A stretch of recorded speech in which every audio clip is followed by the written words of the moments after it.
Let's talk about depressive disorders today. There are a few different types of depressive disorders. Some of them may sound familiar to you and some of them maybe not so much. So the different types of depressive disorders are disruptive mood dysregulation disorder. And then there's also major depressive disorder. There's also a premenstrual dysphoric disorder. And then there's also a dysthymia or persistent depressive disorder. And then there's depressive disorder due to another medical condition. And also other specified depressive disorders. And then there's also unspecified depressive disorder. Now, the difference between the different disorders under the depressive disorders is typically the timing of the symptoms. So, like, when are those symptoms occurring? Like, for example, premenstrual dysphoric disorder, that kind of speaks for itself. The timing is premenstrual.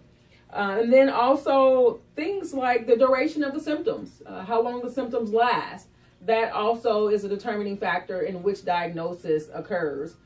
In addition, the etiology or the cause of the disorder is also a factor in determining the difference or which disorder will actually be diagnosed. So what are the symptoms of depressive disorders? Depressive disorders are typically accompanied by sadness, feelings of emptiness, helplessness, hopelessness, also like an irritable mood typically, and sometimes somatic symptoms or physical symptoms like maybe a stomach ache or a headache or anything physical. So the symptoms of depressive disorders, though, is what it's different than just regular sadness. And what people sometimes don't understand is with depressive disorders, it really makes it hard for a person to carry on just daily functioning. Like getting up out of the bed and going to work in the mornings can be a task. Maintaining healthy relationships. For some people, they're so fatigued and overwhelmed by sadness during episodes of depression that they just have difficulty carrying on lengthy or meaningful conversations. So depressive disorders can have a significant impact on a person's daily functioning. Now, one thing I want to mention is that bereavement is not the same as a depressive disorder, although a lot of people think that it's the same thing, and sometimes they can look the same. So bereavement, it does induce suffering, but it doesn't induce a full-blown depressive episode. So just know that bereavement is not the same as depression. Now, one thing I want to point out is that there is a such thing as bereavement-related depression, but that typically occurs with people who are already predisposed to depression. So, like maybe they had a family history of depression. So that's typically the case there. Now, I'm not going to go through the diagnostic criteria for the different depressive disorders. That would take a very long time. So you can look those up, or if you want to talk personally, we can go over those, the diagnostic criteria. But how do you treat depression? How do we, as therapists and mental health professionals, how do we treat depression? Well, first of all, let's talk about how it's diagnosed. There is a thing called the Diagnostic Statistical Manual, and this is what we use to just ensure that a person meets the diagnostic criteria before diagnosing a person with any disorder. So, but how do you treat it? Basically, there's a few different things. Therapy is certainly one avenue in treating depression, and I encourage all individuals who are suffering from symptoms of depression or who know someone who's suffering from depression to contact a mental health professional, a counselor, or any licensed clinician that's certified to provide therapy for you in this case, in this matter. Also, things like medication, psychotropic medication. So there are antidepressants that can be prescribed by a psychiatrist or your medical doctor. And I want to really address that because a lot of people get discouraged with medication. For several people, it may take numerous attempts at numerous different medications before you find the right medication for you. There may be one antidepressant that works wonders for one person, but it may make another person's symptoms worse. So you really have to try different medications sometimes to get to the right one. Make sure you're honest with your prescriber about whether or not the medication is working for you, if you're experiencing any side effects, and so on and so forth. I know that a lot of people are concerned about side effects of medication, and you should be. However, aspirin has a side effect. Cold medicine, they have side effects. Any medication that you take has side effects. It doesn't matter if it's your asthma medication or something for a headache or for a cold.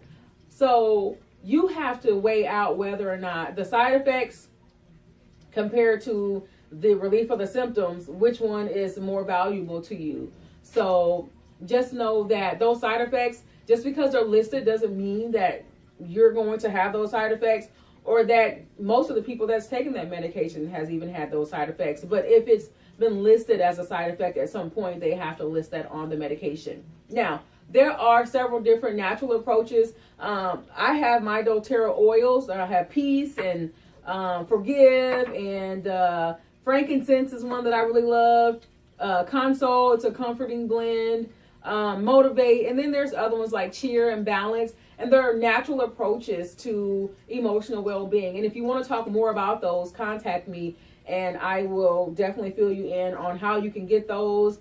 And I actually have them, and also how they work, which ones would be best for you. So if you want a non-chemical approach to try before medication, I certainly encourage those. I even diffuse them in my diffuser, so it's always a good idea. I usually keep this going whenever people come into the office to kind of keep people grounded and provide balance in the atmosphere. It's an all-natural approach.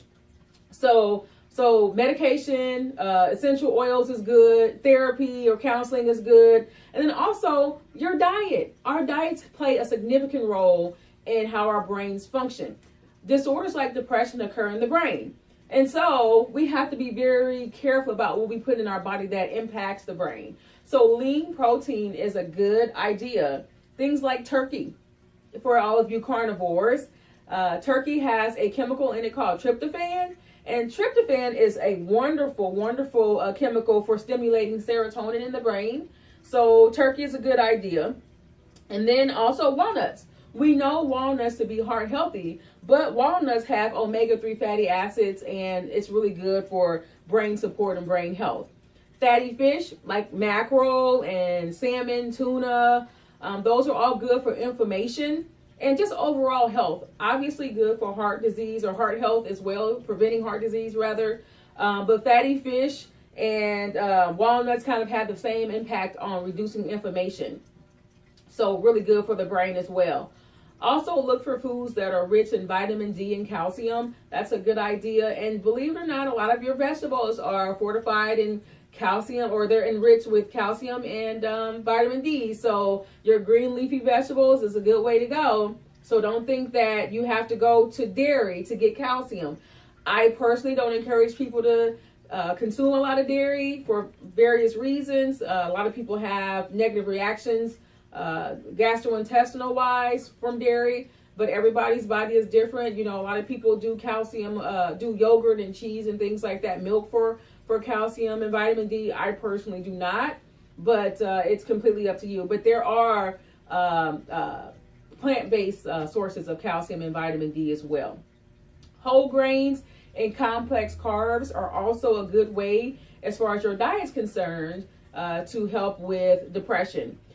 They help release serotonin in the brain as well. Things like your rice and your oats and your sweet potatoes and things like that. So your complex carbs or whole grains is a good idea to get that serotonin in the brain going. Green tea is also a good one. Obviously, green tea is known for its antioxidants, but there's an amino acid in green tea called theanine, which reduces stress.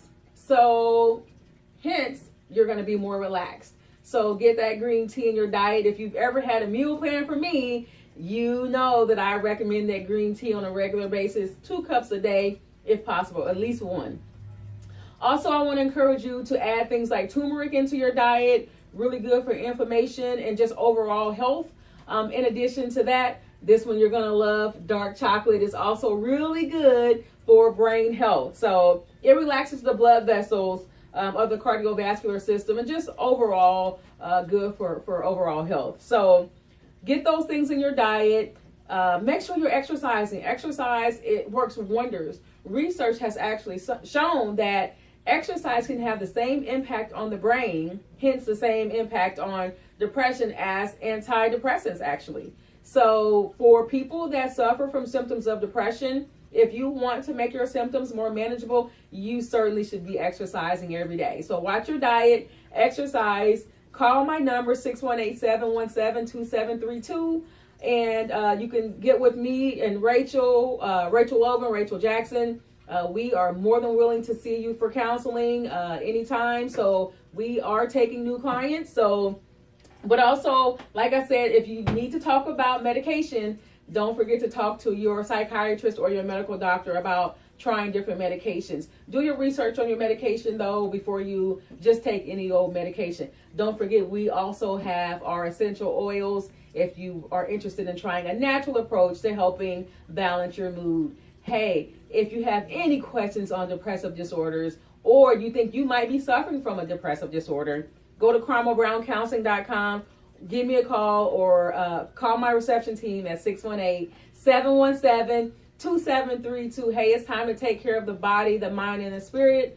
I want to help you with the health of the mind every day, 365 days a year. I'm Carmel Brown. I'm here to help, and I'll see you soon.